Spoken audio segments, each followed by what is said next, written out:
Sean ustedes bienvenidos.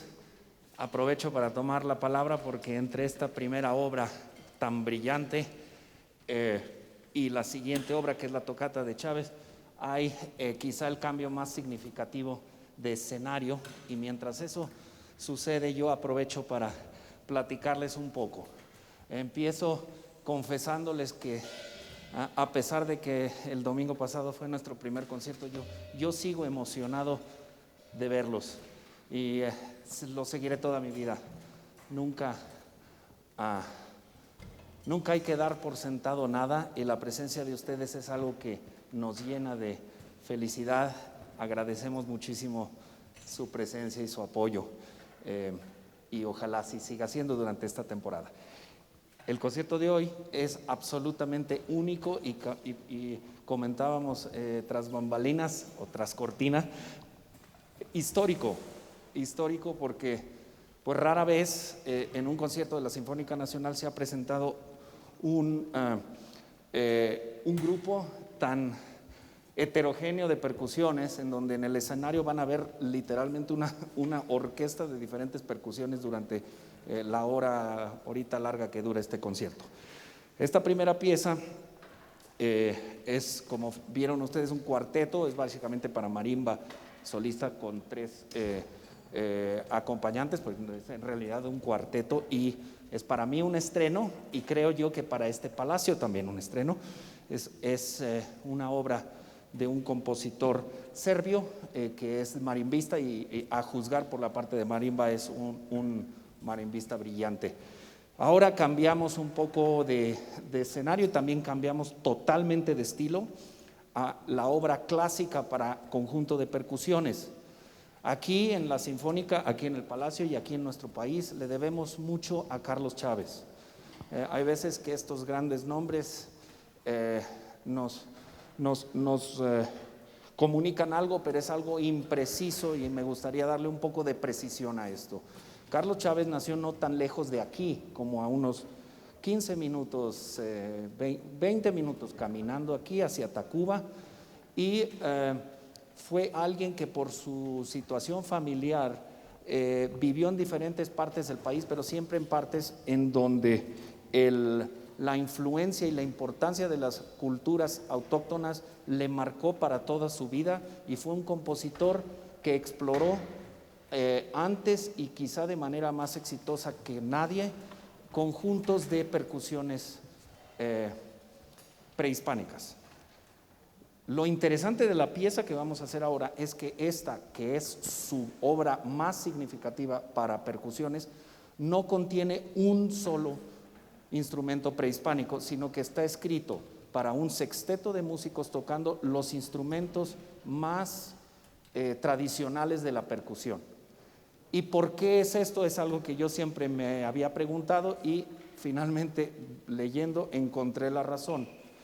Carlos Chávez fue, además de un gran director de orquesta, un gran compositor y el fundador del Instituto de Bellas Artes y de esta orquesta, pero también fue alguien que encontró una manera de establecer un diálogo increíble con nuestros vecinos del norte, increíble en lo fructífero para los dos países, pero también increíble en lo abierto que era.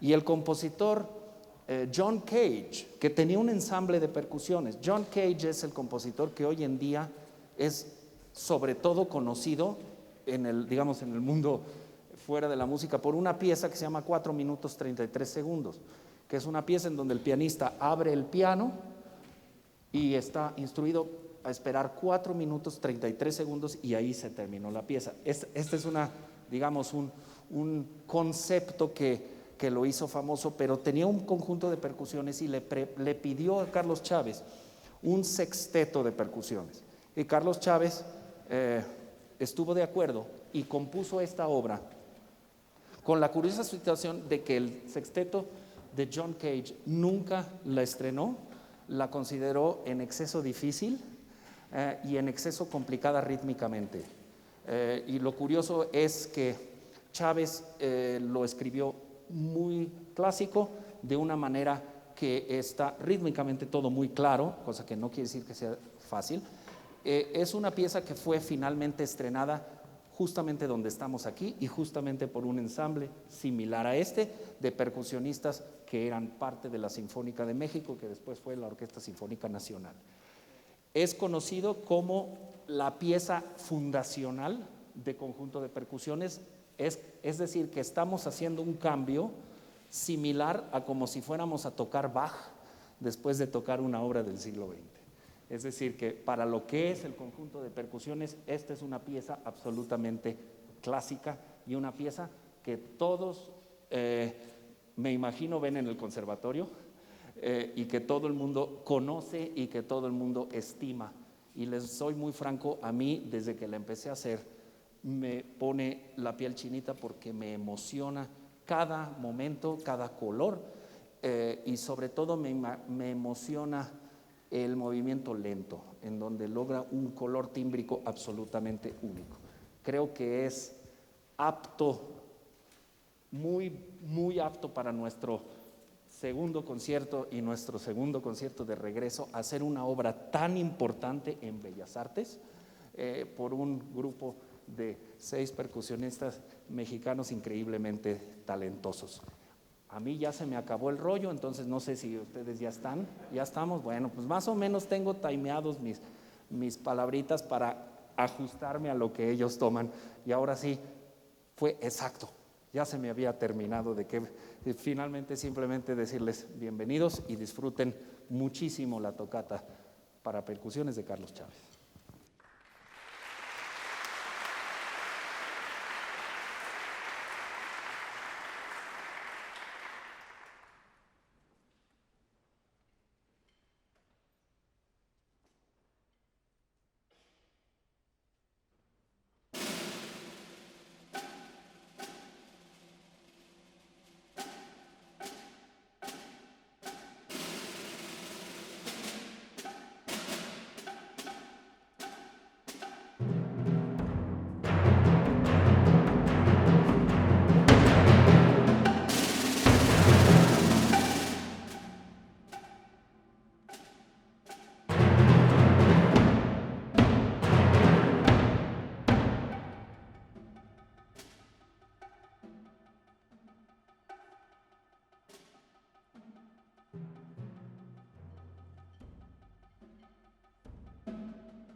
Muchas gracias.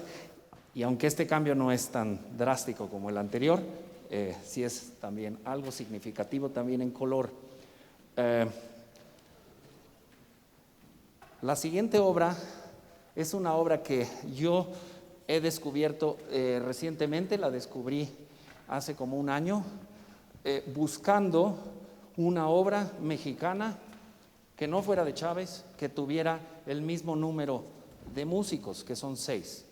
Y colegas de los maestros me hicieron llegar esta pieza de Leonardo Velázquez llamada Ronda. Es interesante porque la palabra ronda dice diferentes cosas para diferentes personas. En este caso, esta pieza casi pudiera tener el nombre de vals, y para mí es como un vals mexicano, a pesar de que tiene poca melodía, pero una melodía discernible en muchos momentos, pero está escrito en un tempo y en un estilo que a mí me hace pensar en dos obras que son importantes valsísticamente, y sobre todo es la Vals de Ravel, que tiene una clara mención en esta pieza, pero no solamente, hay algunas otras, pero es una obra profundamente mexicana. Leonardo Velázquez, a quien tuve el privilegio de conocer poco, pero lo conocí, nació en Oaxaca y siempre fue un músico muy ligado a la enseñanza y también muy ligado a la música de cine.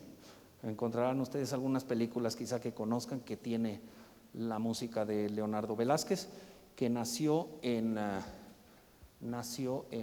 Oaxaca y curiosamente murió en Varadero, en Cuba, demasiado joven, pero nos deja esta obra, que es una obra muy interesante y como un paso hacia adelante en el sentido de lo que hace Chávez, puesto que esta obra ya tiene quizá una parte dancística más discernible.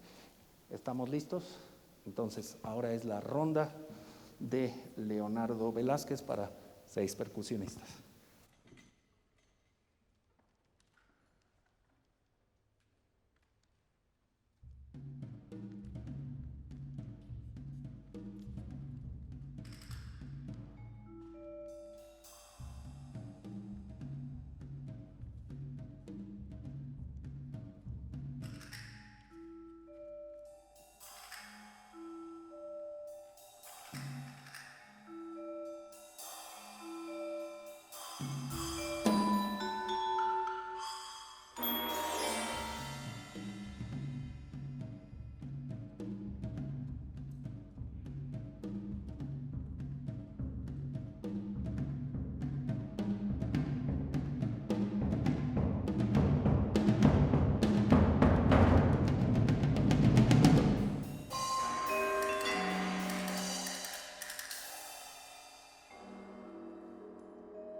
Pues ahora vamos a hacer una obra que es muy breve, consta de dos movimientos, se llama Rítmicas 5 y 6 del compositor cubano Amadeo Roldán. Amadeo Roldán es, junto con Alejandro García Caturla, los dos compositores quizá más significativos e importantes de la música, digamos, la música de concierto, música clásica en Cuba en la primera parte del siglo XX, es decir, más o menos contemporáneos, un poquito más tardíos más jóvenes que Carlos Chávez. Ambos tuvieron un interés muy especial por el afrocubanismo, siguiendo un poco la guía de los poetas cubanos que empezaron a escribir poesía utilizando palabras a veces de origen africano, en yoruba, palabras que no querían decir nada, pero sí tenían una poesía o una música. Y esta pieza es una pieza que utiliza el mayor número de músicos que vamos a tener en el escenario y que tiene un cubanismo muy especial, sobre todo por su utilización de uno de los tipos de música que más distinguen o que más ha distinguido a Cuba, que es el son. Sabrán ustedes que el son es algo que heredamos en nuestro continente de España. El son en realidad nace en España, su origen es discutido, pero en cada país de Latinoamérica adquiere el son una individualidad. Evidentemente, uno de los sitios en donde más individualidad tiene pues es en el Caribe y en toda la zona costera por el clima y todo. El son jarocho, ese es el son quizá más conocido mexicano, pero no es el único. Y en el caso de Cuba, el son empieza a tener una cantidad de vertientes increíbles. El son lento es un son, pero hay un son que llamaron son montuno y que tiene una presencia importante, sobre todo en la segunda de las 6 piecitas que vamos a tocar. Las dos juntas no duran más de 5 o 6 minutos y tienen una serie de instrumentos que son ya más, digamos, es la primera vez que van a ver algunos instrumentos en el escenario que ya son más locales o más latinoamericanos. Pues uno de ellos muy claro es el güiro, que está aquí, las maracas o sonajas, y hay incluso varios diferentes tipos de claves. Claves podrían demostrar cómo suena una clave. Esa clave es un instrumento que no puede haber cumbia sin claves, no puede haber cumbia sin güiro, pero también el son cubano tiene ese color. Y tiene además un instrumento que llama mucho la atención, que es esto que está aquí, que es una quijada de burro. ¿Sí? La quijada de burro es esta, no esta, ¿ok? Entonces, perdóname, no pude resistirlo.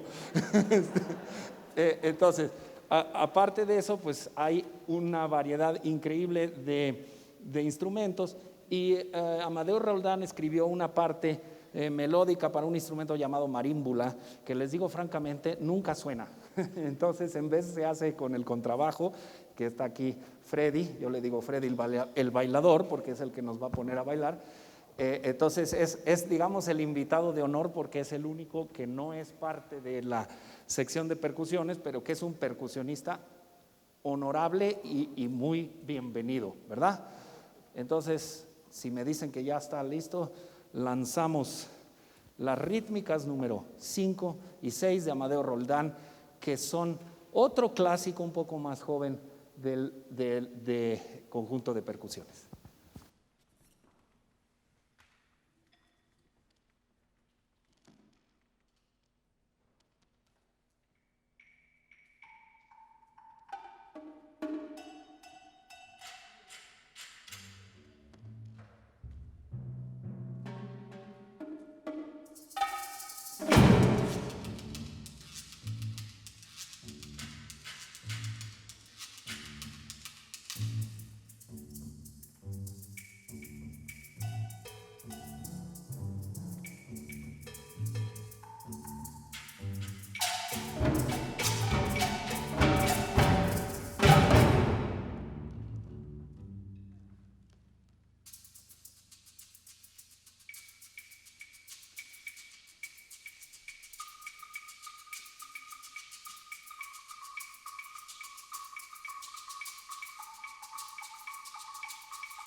¿Sí les interesa este tipo de programa? ¿Es su curiosidad? ¿Sí? Sí. Okay.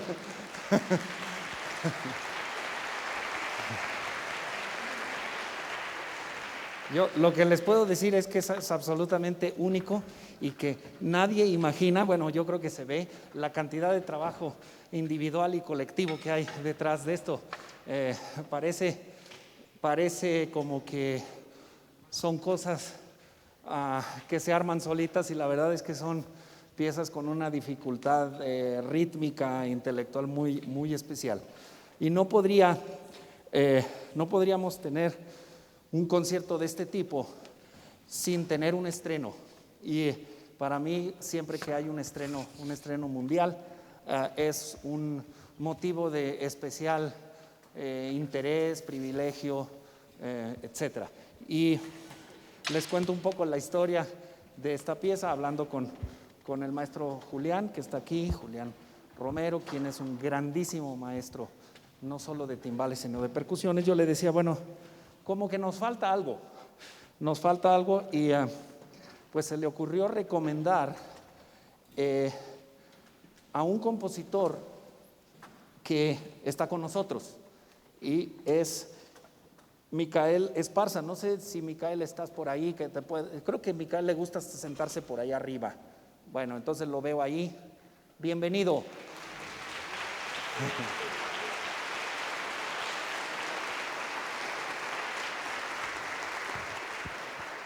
Y le gusta ponerse ahí. Lo malo es que no lo podemos ovacionar, pero te mando un abrazo a la distancia, que es mejor que uno virtual.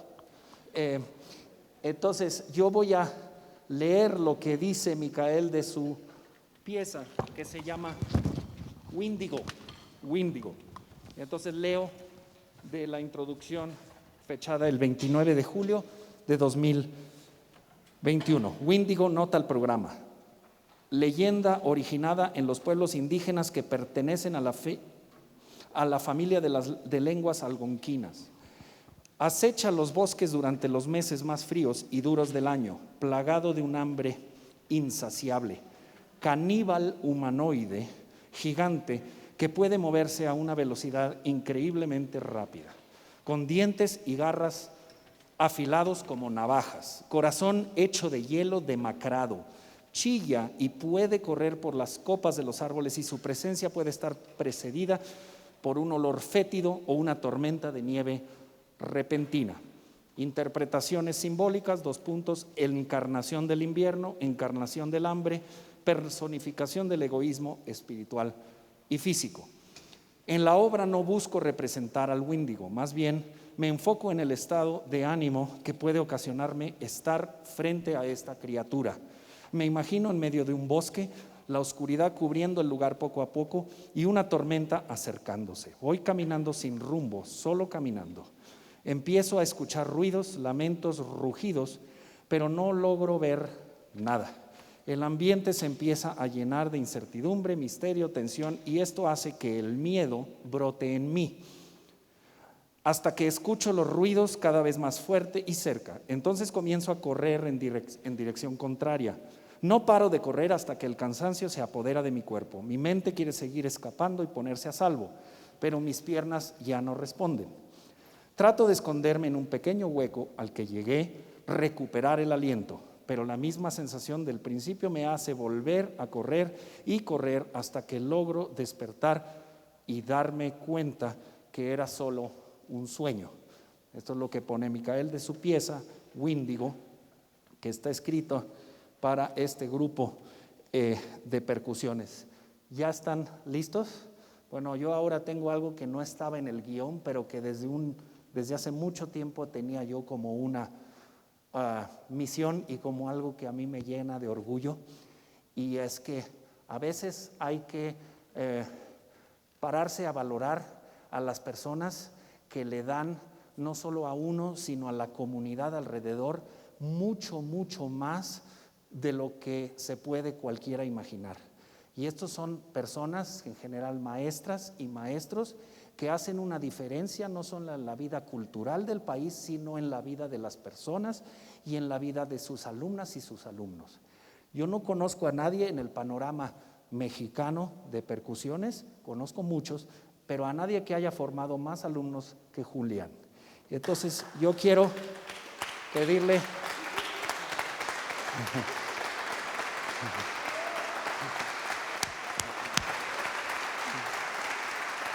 Entonces, yo...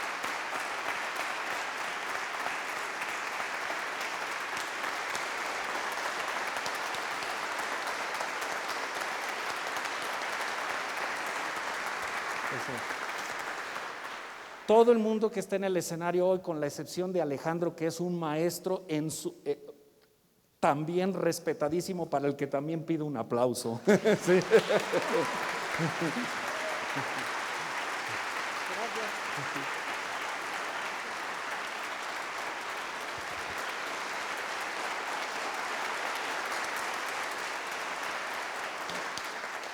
Si no me equivoco, todo el mundo que está en el escenario es alumno de ustedes o ha sido alumno de ustedes, ¿correcto? Entonces ustedes están viendo un resultado justamente de lo que estoy yo diciendo, y cualquier palabra mía queda corta comparado con lo que ven. Entonces, yo que he estado de este lado, es decir, del lado que se beneficia del enorme talento de las percusiones en México, de los percusionistas, debo de reconocer que se debe al esfuerzo de personas, y personas como estos maestros. Y por eso yo quiero homenajear, aprovechando que Wíndigo está escrito en homenaje a Julián, yo me gustaría unirme a ese homenaje. Y pues espero que puedas tocar, no te haya puesto yo muy nervioso. No, pero Julián es un gran amigo y es una persona que tiene una valía increíble. Y yo espero que pasemos la página del último año y que los años que vengan siga tu productividad y tu entusiasmo, que no lo veo mermado en lo más mínimo. Felicidades. Muchísimas felicidades.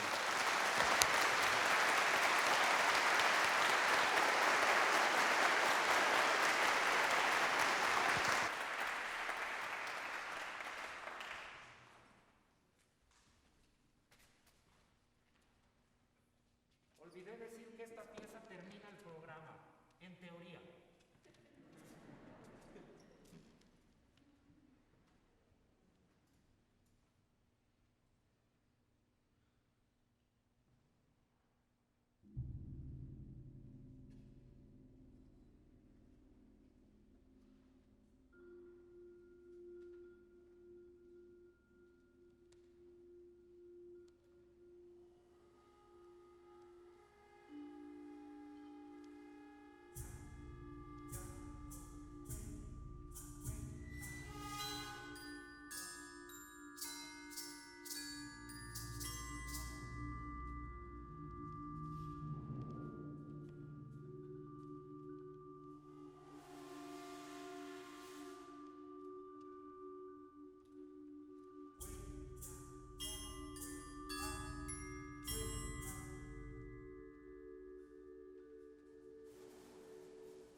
¿Para qué los hago aplaudir más? Sí. Sí. Pues sí, vamos a tocar un bis, y es una pieza que todos conocemos muy bien en su versión balletística y de orquesta grande, que es la danza del sable del ballet Gayane de Aram Khachaturian. Khachaturian, por cierto, estuvo en México y en este mismo Palacio de Bellas Artes, una de las muchísimas cosas históricas que tiene este increíble recinto. A veces se dice fácil, pero en este sitio dirigió Stravinsky. En este sitio se estrenaron 2 o 3 obras de Aaron Copland, de Chávez, de Revueltas, Moncayo, de todos los grandes, no solo de nuestro país, sino de todas partes del mundo, por lo cual estar aquí siempre es un motivo de emoción y privilegio, y ahora más que nunca.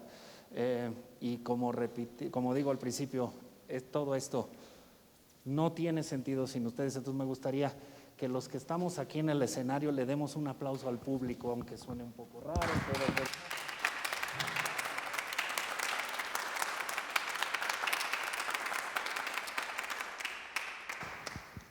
pues con esta pieza sí vamos a concluir nuestro concierto. Los invito a que sigan siguiéndonos en las redes. Es una parte muy importante de nuestra vida y de nuestro regreso, pero que también nos sigan en persona. La semana próxima por las fiestas patrias no habrá concierto, pero dentro de 2 semanas tendremos un concierto memorable con colorines de Revueltas, con un doble concierto de Vivaldi para 2 oboes y nada más y nada menos que la 7ª Sinfonía de Beethoven. Entonces los invito. Como saben, los lugares se venden rápido porque no son tantos. Esperamos que la situación vaya permitiéndonos tener a más de ustedes en el público. Espero sobre todo que se sientan seguros y que se sientan contentos. Estamos aquí para ustedes y nuestra vida no tendría sentido sin su presencia. Entonces, esto es Gayane.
Gobierno de México.